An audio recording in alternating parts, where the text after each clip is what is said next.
Hello my dear students, कैसे आप सभी। उम्मीद करता हूं कि आप सभी एकदम बहुत बढ़िया होंगे। आपका फिर से स्वागत है हमारी एक और नई वीडियो में। जैसा कि बच्चों आज 2 मार्च था और आज क्लास 12th का जियोग्राफी का पेपर था। काफी इंपॉर्टेंट पेपर, बहुत सारे बच्चे करके आए अपने जियोग्राफी के पेपर को और बहुत ही बढ़िया एक्स्ट्रा ऑर्डिनरी पेपर गया।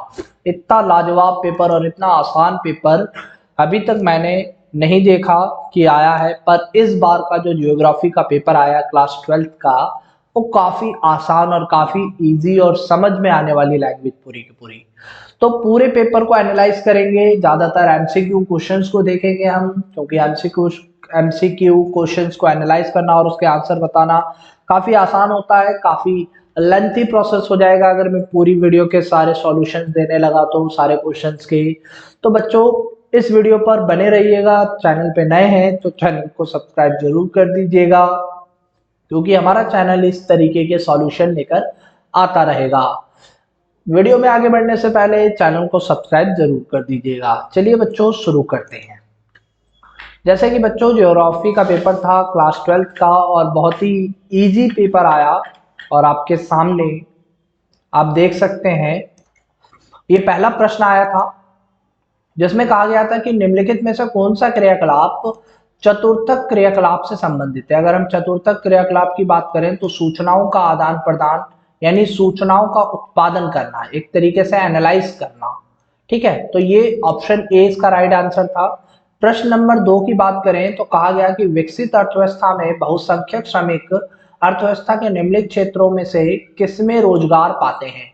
तो बच्चों इसका राइट आंसर था ऑप्शन सी तृतीय क्षेत्र, क्योंकि बहुसंख्यक श्रमिक वर्ग जो है ज्यादातर सर्विस सेक्टर में, निम्नलिखित अर्थव्यवस्था में बहुसंख्यक श्रमिक अर्थव्यवस्था के निम्नलिखित क्षेत्र में से किसमें रोजगार पाते हैं। बच्चों अगर हम श्रमिक की बात करें तो इस क्वेश्चन का जो राइट आंसर हो जाएगा वो हो जाएगा आपका ऑप्शन नंबर बी, क्योंकि श्रमिक जो है ज्यादातर कहां पर है, द्वितीय क्षेत्र में है। तो द्वितीय क्षेत्र में यहाँ पर राइट आंसर हो जाएगा। अगले प्रश्न की तरफ हम चलते हैं, अपने प्रश्न संख्या 3 की तरफ। प्रश्न संख्या 3 में कहा गया कि निम्नलिखित उपागमों में से किसको मूल रूप से अंतर्राष्ट्रीय श्रम संगठन ने प्रस्तावित किया है। तो आधारभूत आवश्यकता उपागम को इसने प्रतिपादित किया है। क्वेश्चन नंबर 4 की बात करें तो कह रहा है कि कौन सा मानव विकास का प्रमुख क्षेत्र नहीं है। तो प्रमुख क्षेत्र की बात करते हैं आर्थिक अलाभ, है ना, ये अलाभ कुछ नहीं होता। ठीक है, यानी आर्थिक नुकसान की बात कर रहा है ये, तो ऑप्शन डी जो है ये प्रमुख क्षेत्र नहीं है। अगले प्रश्न पे चलते हैं हम। अगले प्रश्न में कहा गया कि निम्नलिखित अर्थशास्त्रियों में से किसने 1990 में मानव विकास सूचकांक निर्मित किया था। मानव विकास सूचकांक की बात करें तो डॉक्टर महबूब उल हक के द्वारा इसको निर्मित किया गया। प्रश्न संख्या 6 की बात करें तो निम्नलिखित में से मिश्रित कृषि की विशेषता की पहचान कीजिए। तो ऑप्शन बी इसका राइट आंसर हो जाएगा। मिश्रित कृषि उसे कहते हैं जहां फसल उत्पादन और पशुपालन पर समान महत्व दिया जाता है, दोनों पर फोकस किया जाता है। प्रश्न संख्या 7 पर आ जाते हैं। कह रहा है निम्नलिखित में से कौन सी फुटकर व्यापार की विशेषता नहीं है। तो कह रहा है कि फुटकर व्यापार का जो गठन है अनेक बिचौलिए, सौदागरों और पूर्तिगरों द्वारा होता है। ये बात गलत है, ये इसकी विशेषता नहीं है फुटकर व्यापार के लिए। अगले प्रश्न पर आए 8वें प्रश्न पे, तो कह रहा है कि निम्नलिखित में से कौन सी आधुनिक निर्माण की विशेषता नहीं है। आधुनिक निर्माण यानी एक जटिल प्रौद्योगिकी यंत्र ये होता है, अधिक पूंजी लगती है, बिल्कुल होता है, प्रशासकीय अधिकारी वर्ग भी लगता है, पर ये एक छोटा संगठन नहीं होता। तो ऑप्शन सी जो होगा वो राइट आंसर हो जाएगा 8वें प्रश्न के लिए। अपने अगले 9वें प्रश्न की तरफ हम बढ़ते हैं। 9वें प्रश्न में कहा गया कि निम्नलिखित में से कौन सा एक प्राचीन नगर का उदाहरण है। प्राचीन नगर के उदाहरण की बात करें तो हैदराबाद एक नया है, चेन्नई भी नया है, प्रयाग जैसे आज हम प्रयागराज या पुराना नाम इसका इलाहाबाद इसके नाम से भी जानते हैं। तो ऑप्शन सी इसका राइट आंसर हो जाएगा। प्रश्न संख्या 10 की बात करें तो निम्नलिखित में से सही जोड़े का चयन कीजिए। सही जोड़ा इसमें ऑप्शन सी है, वाणिज्य नगर है भिलाई, है ना। भिलाई एक कॉर्पोरेट सेक्टर है, यहाँ पर जमकर व्यापार होता है। निम्नलिखित आयोगों में से किसने योजना आयोग का स्थान ले लिया है? अगर योजना आयोग की बात करें तो नीति आयोग ने योजना आयोग का स्थान ले लिया है, क्योंकि अब योजना आयोग को सस्पेंड करके नीति आयोग स्थापित कर दिया गया है। इंदिरा गांधी नहर के संदर्भ में निम्नलिखित में से कौन सा कथन सही नहीं है? ऑप्शन डी इसका राइट आंसर हो जाएगा। इस नहर से राजस्थान सबसे कम लाभान्वित हुआ है। ऑप्शन डी इसका राइट आंसर है।